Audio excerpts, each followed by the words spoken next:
Hi everyone, welcome back to the Be Who You Want to Be series with Join Mayshad. I'm Miriam, president of the Mayshad chapter, and today we're going to be talking about investing with co-founder and co-CEO of Alinea Invest, Eve. How are you doing? Oh, I'm Rachel, and I'm the VP of that Mayshad chapter. Before we start the show, be sure to follow at Join Mayshad and at Liana Invest on Instagram. If you could help share this episode and subscribe on YouTube, we will continue bringing you these amazing experts. So, Eve, we would love to hear your story.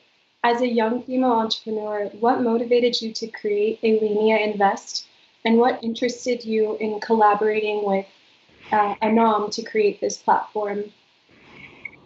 Hi, well, thanks a lot first for having me on the show today. It's a pleasure to be here. Really appreciate it. And to give you a bit of our story. So Anam and I knew each other at Barnard College. We were both studying the same thing, economics majors with an entrepreneurship focus. We were in the Athena Scholar Program. And we were also always interning in the financial services. Anam was interning at Citibank for a few summers, and I had been interning at Goldman and in hedge funds. And we both really, from a young age, noticed the stark gender investing gap around us. But more than that, as we came back our senior year on campus, we started realizing more and more as we started investing that our guy friends at Columbia had Robinhood and Coinbase accounts from the age of 15, while our girlfriends across the street at Barnard and even at Columbia weren't investing or talking about investing. And more than that, didn't know the basics of the stock market. And that kind of led us to create Alinea Invest. Alinea stems from the root, a French word actually, which means to the line, and it's a new chapter, a new story. And we took a spin with it with investing. And as we started doing more research, we saw that there was not only in the digital assets end of things where you have only 9% of women investing, but in the traditional assets where you have on apps like Robinhood, like 80% of the users that are male, a real gap. And that led us to create Alinea Invest, to create a sort of community for younger women to start investing, to start talking about money and their finances, and a community that spoke to them. That's amazing. That's just like very great that you're able to see like a problem there and that you're just able to fix it on your own and then with the help of your friends. Like that's really great to hear. Adding on to that, I was just wondering what activities or classes that you were involved with in college that helped to like inspire you and achieve this vision. Yeah, that's a great question. So a lot of the clubs actually were on Columbia's campus. I was a part of Columbia Women's Business Society, which hosted incredible conferences with very inspirational speakers and women. There were lots of great networking opportunities. And I always found those communities to be really resourceful. And then I think what helped the most for Anam and I was this entrepreneurship, the Athena Scholar Program. A big reason why I went to Barnard was for that program. And it really teaches you how to start your own business. So, and that's basically how Anam and I met and decided to be partners. And 2 years later are still working on this together, but like very differently. We started as a community and now we're in the process of developing a platform which will go along with the community and are focusing on impact investing. When we first started, we were only focused on cryptocurrencies. That's really wonderful that you were able to access all this stuff on entrepreneurship and, collaboration at your university. Off that topic, can you briefly explain the structure of your business and what your company aims to achieve? Yeah, absolutely. So what I'll tell you about every early stage startups is that the process and what you're building is constantly changing and evolving, and especially because we're creating something for the customer first, and we are our own target customers, but we're on a day-to-day basis, Anam and I are having 5 to 10 conversations with potential customers to build the best product possible. The structure of our business right now is very much tailored around education for investing, because I think that's the biggest problem today. Most people feel intimidated by all this financial jargon. Then community, and the third part is the product, which is going to be like a safe space and a social trading platform where you won't feel like you're doing this on your own. So speaking of like doing things on your own, I guess, so why do you think the finance industry is still so dominated by men? Great question. I think it's because it was founded by men. It was founded just literally by old white men. And when you have an industry that's founded that way, you're going to promote people that look like you, that are similar to you, in higher up positions. And it kind of blocked away a lot of women. I also have seen, like, my mother worked at Citibank for over 20 years and kind of gave up on her career because she decided to focus on her kids, and that's where I see a lot of the financial industry is changing, but I saw that, like, Citibank didn't make as much of an effort back in the days to help my mother, like, get back into her job in the financial markets after having children. But hopefully that is all progressing. Yes, I definitely think that we're seeing a lot of progression, especially with what you're doing. And as we just talked about, traditional investing is for the boys. I read that in Anam's bio, but we've heard it all before. And, like, what role did your education play in figuring out you needed to create a trading platform for women?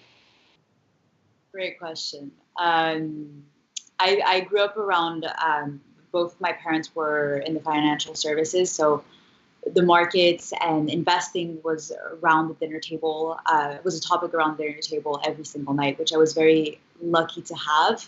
But it was a lot of the time a topic my father would have with my brother. And what Anam and I were frustrated about was that every single woman that we've interviewed, especially, like, over the course of the past few months, we've gotten that number to over 3,000 women in our customer segment, has said, like, I have learned about finances through a male figure, whether that's a boyfriend, whether that's a brother, whether that's my uncle, my father. It's always through a man, and that's what drove us to kind of create Alinea.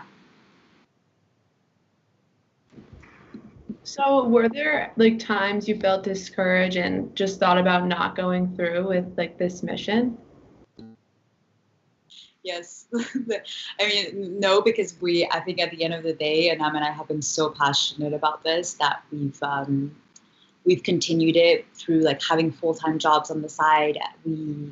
This passion project turned into more than that because we've been so passionate about it. But the life of an entrepreneur is very difficult. It seems all glorious and great on the outside, and I know you both know that, but it's a lot of slaps in the face. It's a lot of backlash. It's a lot of why are you doing this? What makes you, like, it's just, you're always questioning yourself, and you just have to keep going. That's what Anam and I are. And I think at the end of the day, you have to find a good co-founder or partner in business that's going to keep you going, and keep the drive there. That's so interesting. I definitely think having a good team is so important. What are some ways through which you aim to educate young female entrepreneurs about investing in stocks based on your experiences? Yes, yeah. So first and most important is to get rid of financial jargon. I think that's the biggest one out there. I think the financial industry was written in a way that blocked away a lot of the population. It was worded in ways that complicated things more than anything, and made it intimidating.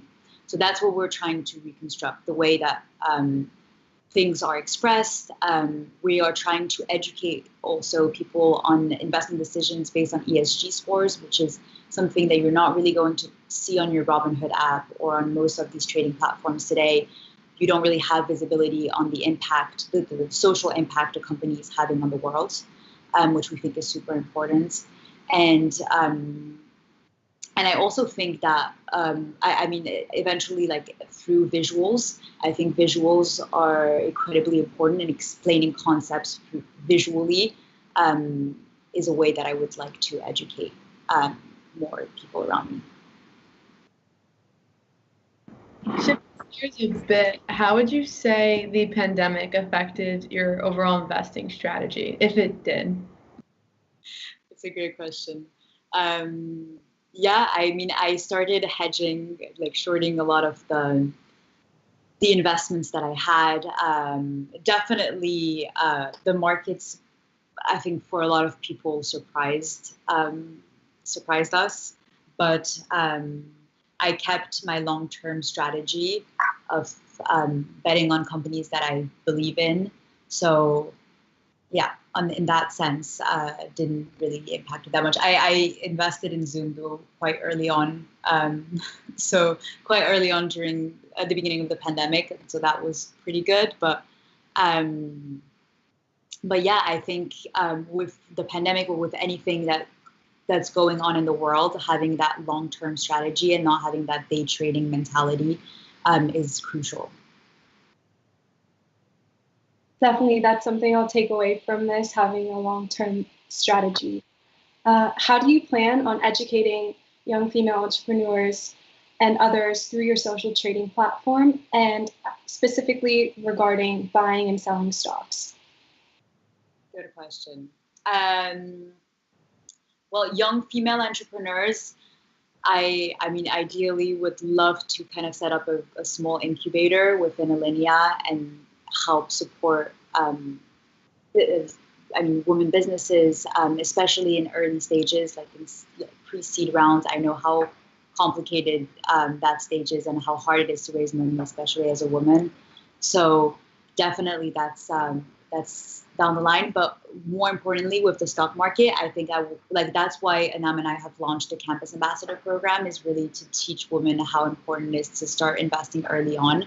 And there are risks to investing, for sure. Like if you are not in a place where you have some savings put to the side, you should not be starting your investing journey. But the earlier, if you do have even just like $50, $100 that you can put a month, with compound interest, you can really, really grow those returns if you start investing in your early 20s. And that's a key message I kind of want to share with as many people as possible.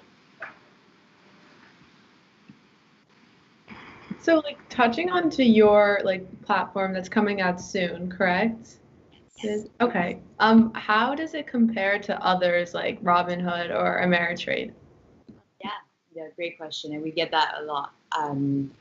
So with Alinea, we wanted to be we started as a community. Like Alinea started as these learning series on campus, as a place to share, and we want that to be the focus of the application. On Robinhood, you're kind of going there and buying and selling, but you don't really feel like you're a part of a community, or that you're in it together with others. And that's what, through all of the big barrier today, why there are fewer women investors, is because they're scared to invest. They're scared of taking the first step. So it's kind of like going to the gym. You're going to be less likely to start going to the gym if you're not going with a friend. And that's what we want, Alinea to help you with, is going in with your friends, starting your investments, where you're your go-to start investing, basically. And so we hope we're going to make it very educational. We're going to really focus on the educational factor within the app as well. But we want it to be an online and offline platform more than anything, and a platform that has the messaging that speaks to beginner investors. It's definitely a very innovative concept, going into investing with friends. Off that topic, what are some pieces of insight that you give young female investors just starting off on their financial journey? Yes, wait, can you repeat that again? It got cut for a second. Yeah, of course. What are some pieces of insight that you give young female investors just starting off on their financial journey? Yes, yeah, great one. Well, one, I tell them when you're first starting off, well, first make a list of companies that you love, whether that's companies that you trust and that you see being around for the next 10 years, whether that's, and that, so a lot of the time, like, I'll help a lot of women who want to start investing in companies like Amazon or Google, Alphabet. So stuff like that. But other than that, I also recommend, like, I help women with investing in like the S&P 500, safe bets that they'll know that they'll have a return on, but will also be safe. It does depend though on people's personal strategy and like what they like. Everyone's very different and what they want to get out of it.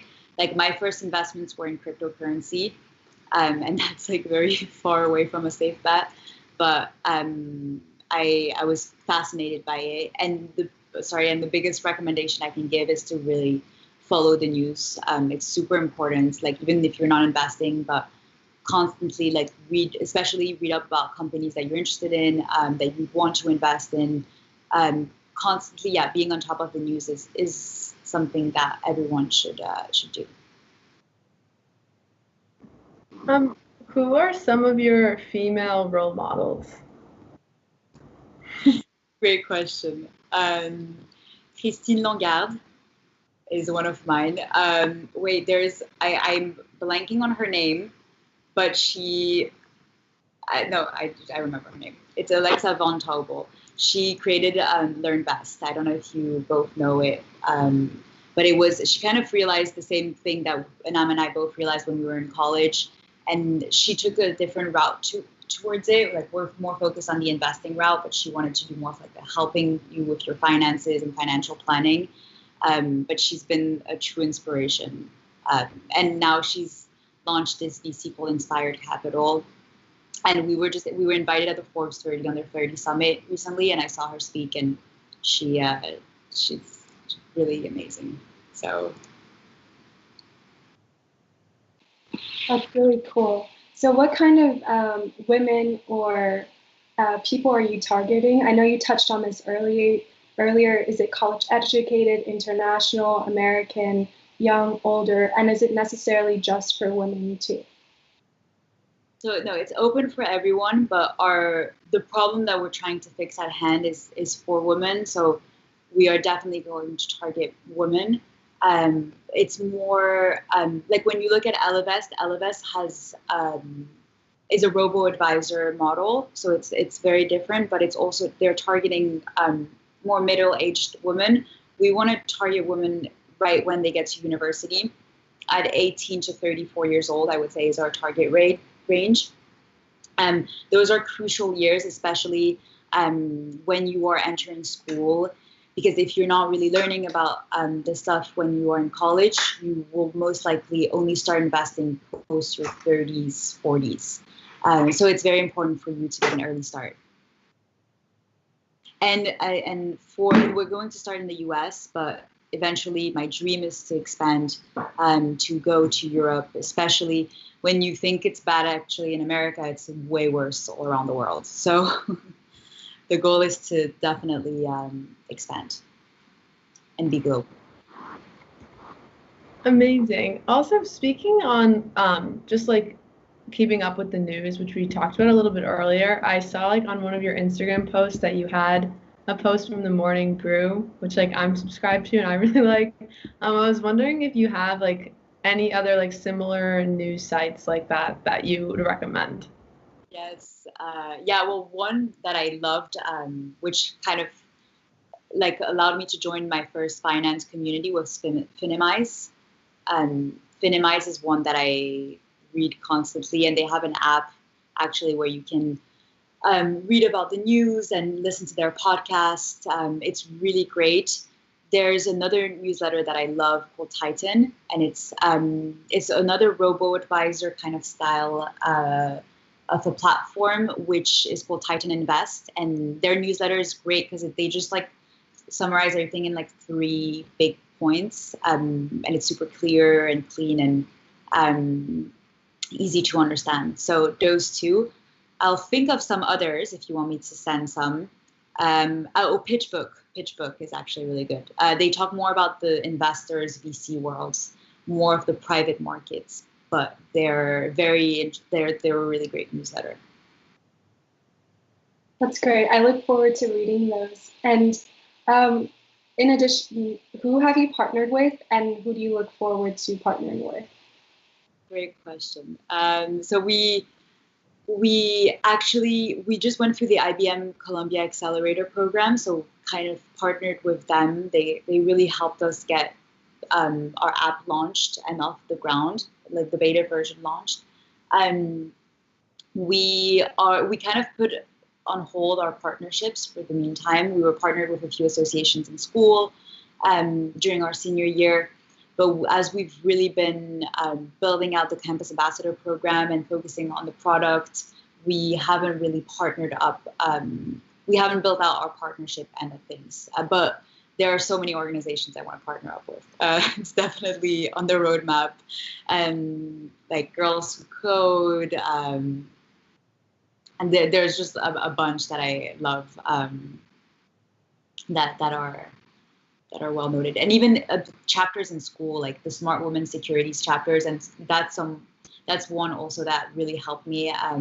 We had a Smart Women Securities chapter at Columbia, which helped us present on 3 different companies that we'd invest in, and we used to do these presentations in front of Columbia Business School grad students, and they really helped us analyze a company, like learn more about the company, learn more about their financial metrics. And that was an incredible club. So we definitely want to start partnering up with clubs like those around campuses in the country. That's amazing to hear. As like college students, do you have any advice on like managing our money / like saving money? Wonderful question. I was so bad with managing my money in college, which is funny that I'm doing this today.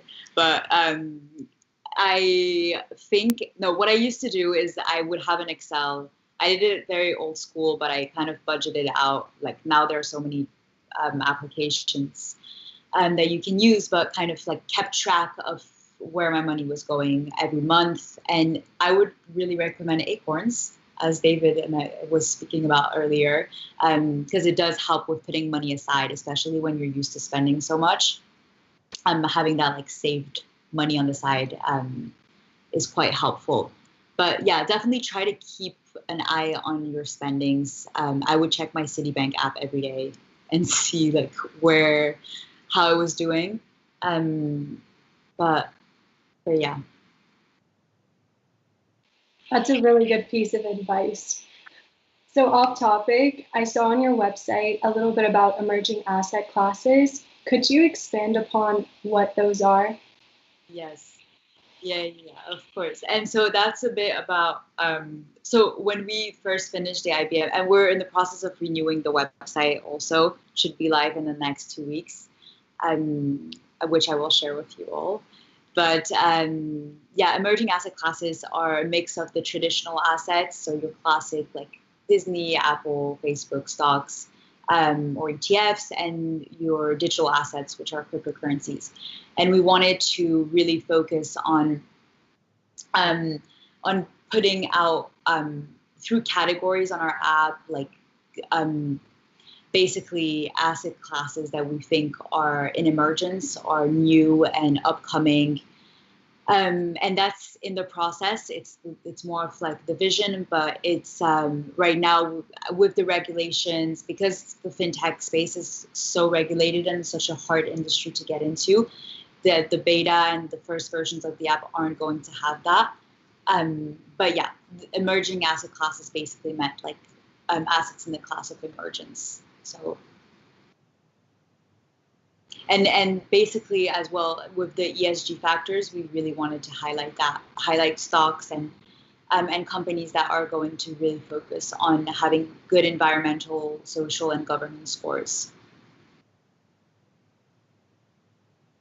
So me and Miriam are both graduating like this coming year in like May of 2021, and I was wondering if you had any advice for just like graduating college and entering the job market, I guess especially like right now, like amidst a pandemic. It's hard even without the pandemic. So you guys are, yeah, it's very difficult. It's definitely a transition, but it's an exciting one. I think keep close to your friends. What's helped me throughout like this transitional year has been, as I graduated last year, has really been like my closest group of friends in college, and having that close group of friends that you can always count on, and that you'll always, so that you know that college is no longer like in the past, but it's still in your lives, in both your lives. I think work life is completely different from college. Enjoy the free time you have left. Work life kind of, yeah, but it's amazing because it'll give you just a new structure of life. And yeah, I mean, I wish I had better advice. It's so hard to kind of, yeah, everyone's journey has been difficult. That's why I really emphasize on like, keeping in touch with as many of your closest friends from college as possible, even if you all go in different directions. Are you? I'm asking a question. I don't know if that's permitted, but are you both looking for jobs currently, or have you found jobs? I'm currently looking for jobs and thinking about graduate school. I'm looking for jobs as well. And do you both know where you're looking into, like industries, or are you open to anything? I'm very open. Okay, recommendation I have for job searching is contacting people on LinkedIn. You probably have done so, and you probably know it, but it's the biggest advice I have, and it really does work a lot of the time, is to contact as many people, and not so much higher up people, but people that either went to school with you or whatever, to kind of broaden up your net and networking as much as possible.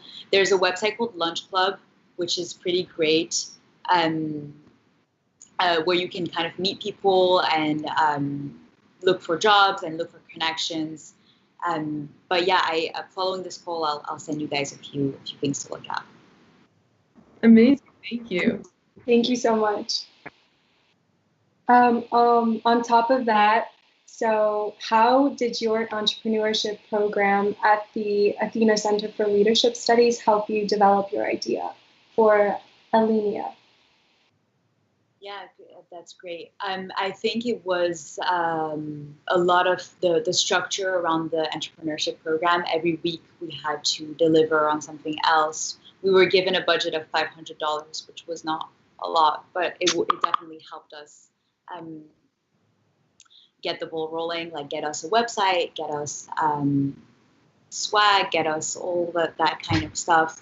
I would say, yeah, the structure around the program, where every week was a different challenge, and you would see that the people that came every week with the same problems weren't progressing as fast as the ones that were coming every week with a different problem or a different challenge to address. And yeah, and I think what helped us most, though, I would say, was this IBM Columbia Accelerator program.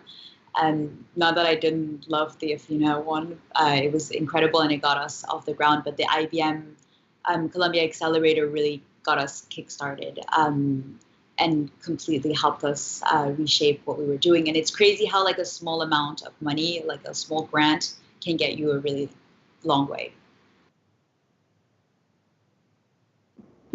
So going back to like your platform, like when is it supposed to be launching, and what are some road bumps that you've hit along the way? For sure. So it's supposed to be launched, and it's been delayed because of roadblocks, and that's because of not enough funding, because people that we work with, we recently onboarded a tech co-founder, which has been incredibly helpful, but finding software engineers, Anam and I are more on the business and sales end of things, and finance and strategy, but we don't have the technical skills, and that's been the biggest roadblock, I think, for us. So finding this technical co-founder, whose name is Nikhil, has been an incredible addition to the team. And we were previously developing the app. We were outsourcing it, and we've realized that we were actually going to use a different strategy. So that's been the biggest roadblock so far, and it's definitely tainted the roadmap. But the beta of the app is supposed to be released in a month. So in terms of your website, I noticed you have a blog as well. Why is it important to have this interactive aspect linked to your website? Wait, sorry, can you repeat that again? Yeah, definitely. So I noticed on your website that you have a blog. Why is it important to have something interactive that users can read and feel like they're learning something? Yeah, we found it super important for us to have a blog, to have a place where people can learn and share. And actually, we really encouraged the campus ambassadors that we have on board to write their first pieces that we can release, and it helps them be and feel more part of the community that way, and it helps others relate in the same way. And I think we've really also tried to focus on impact investing in our blog, which we were having a hard time finding articles that we could relate to on that subject. We recently wrote one about robo-advisors, and yeah, we basically, as I said from the beginning, we've tried to reword the financial jargon and the way that finance has been written and explained, and we want to make it more fun, more accessible to all, and that's where the blog comes in. Shifting gears a bit, what do you typically do in your free time, and how have you been spending your time in quarantine / the pandemic in general? That's a great one. I have no free time. Life has been so hectic. It's honestly interesting because as soon as we came into quarantine, I felt like there was going to be much more free time. I thought that I moved back in with my parents and my family, and I thought I was going to have much more family time, but it actually just helped them and I kind of get Alinea off the ground as well. And helped. It was when we were going through the IBM Columbia Accelerator, and while also having full-time jobs that were more demanding during the pandemic. So it was very busy. I didn't see it. I was literally at my computer all day long, but not super fun. But whenever I have free time, I grew up in different places in my life, so I'm always trying to catch up with friends and family that are either in Tel Aviv, in London, in Paris, wherever they are in the world. I went to an international school growing up, and I have friends all over the place, so keeping those relationships alive and keeping in touch with them. Going to museums, I love that. And yeah, walking around Central Park, definitely a big one.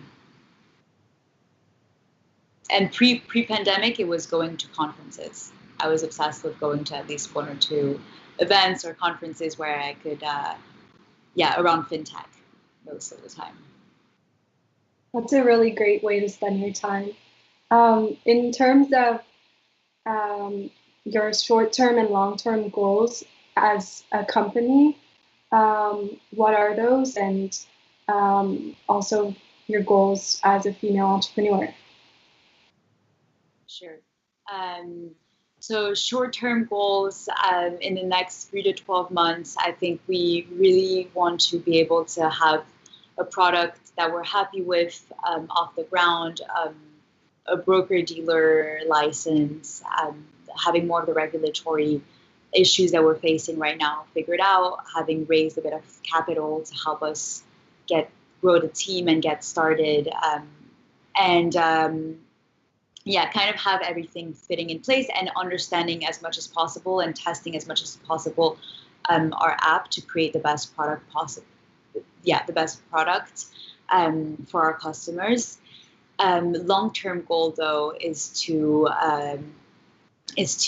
be a global, be everywhere around the world, help younger women and others get started on their investing journey, make it more of an accessible world, and help more women get started with their companies. I've seen so many of my friends, even in the Athena Center program, kind of give up on their ideas just because they got dragged into their full-time jobs and they didn't have. So one of my dreams is to kind of get an incubator at Barnard and in other women colleges as well, to kind of, because you'll see that a lot of colleges, like universities like MIT, Stanford, like they have incubators. At Barnard, there's no such thing as an incubator. Like there's those entrepreneurship classes, but there's no way of linking those with angel investors. Well, there are so many Barnard alumni who are angel investors, so kind of creating that on campus to help younger entrepreneurs get started. So from what you were saying earlier, like it seems that you definitely have like a lot of travel experience, which is amazing. And I was just wondering like how that experience like has contributed to just like your overall perspective and worldview. Yeah, that's a great one. It's definitely helped with meeting as many people as possible and trying to understand people as much as possible. I think it gave me a lot of a big. When I first came to New York, I didn't know a single person. My family was very far away. It was I was kind of thrown into Manhattan, and it was very scary. But I think, growing up in so many different places and really helped me adapt as much as possible. I I don't know if that answered the question. No, it did. That was perfect. Thank you. So in terms of angel investors, I heard you mention it in your last answer. What are angel investors? Yes, great one. So they're going to be investors that are going to invest, like they're individual investors, and they will invest in early stages of a company. So for the future of your company, like could you see it like becoming as big as something like Robinhood or Ameritrade, and could you see yourself being involved with it like for like your whole life? Good one. Yeah, I mean, when you're so passionate about something, I guess you see it go so far away along the line. But I see that if we are able to really build this community out, if we're really able to change behavioral economics in people, if we're able to get more women to invest, even on a smaller scale, I would be so happy, because at the end of the day, I just want to help as many women and younger people as possible to learn more about their finances. And I really think that I could work on this for the rest of my life. And it's funny you bring this up, because actually a good friend of mine from Israel called me the other day and was like, do you realize like how complicated the fintech world is? Like, this is going to take you like 10 years of your life where you're going to be struggling like crazy. And like, do you really see yourself like basically like burning 10 years of your life for it to actually go somewhere? And I was like, yeah, because at the end of the day, like I can't stop myself from working on it like constantly and loving the work that we do, and really feeling that we're impacting people's lives and helping them. So Yeah, I definitely agree. What you're doing is so important, especially because there aren't a lot of platforms out there for women in finance. one of my last questions would be, do you have anything you want to share to young female entrepreneurs, both at Emory University, Barnard, Columbia, and within the international sphere of Mayshad? Yeah, it's cheesy, but believe in yourself. I think a lot of what I see is that, especially even with raising money, with starting something, there's a confidence gap, and it links to the investing gap as well. Like a lot of the women around me stopped what they were working on because they didn't have enough confidence. And when you love something, like go full on with it. Don't give up, even if times get hard. Continue, even if you need to take a break, even if you need to stop for a while. Like continue working on things that you believe in and that you love, because really think that persistence wins always. That's really good advice. I definitely agree. Passion is everything, and it's such a powerful driving force. And it's a really noble goal what you're taking on. Thank you so much, Eve, for all of your insight. And in terms of our listeners, where can they go to get more involved with Alinea Invest? Yeah, so we're actually in the new website. We're going to have a get involved button, but right now they can go on our website or they can go on our socials and contact us directly. Our emails are always listed there at info@alineainvest.com. And yeah, thank you so much for having me on today. It was really great speaking to you both. Had such a great time. Yeah, thank you so much. We really appreciated that. Today was a great talk. I definitely learned a lot. So you've been watching the Be You Want to Be series. Please make sure to check out our Instagram at Join Mayshad. If you could help share this episode and subscribe on YouTube, we will continue bringing you these amazing experts. Thank you.